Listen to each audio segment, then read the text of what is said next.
Tips on overcoming emotional overeating.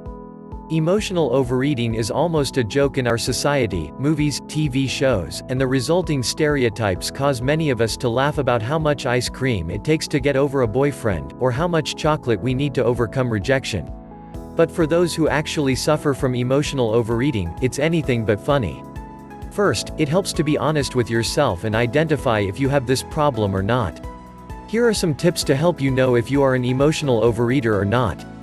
1. Keep a food diary.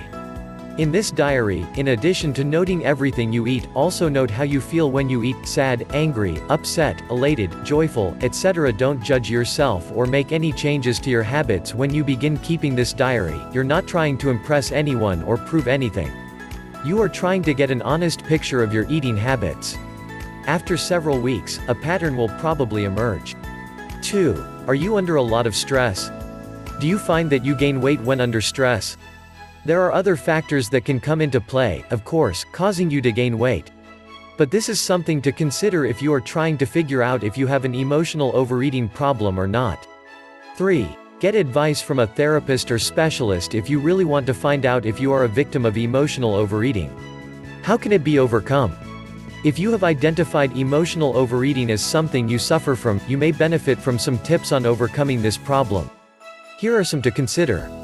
1. Seek stress relief. If you overeat in response to stress, it makes sense to find alternative ways to relieve and manage that stress.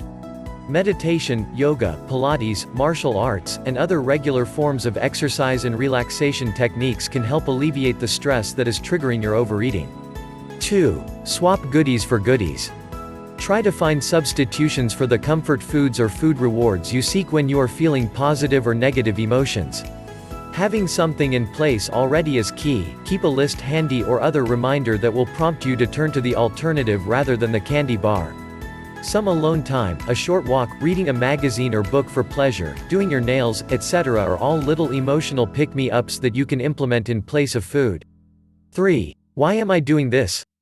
Before eating, ask yourself why you are doing it. Do you feel genuinely hungry? If you're truly hungry, you may feel fatigued and, of course, feel hunger in your stomach. Ask yourself if you really feel hungry or if you are seeking an energy boost or a calming effect instead.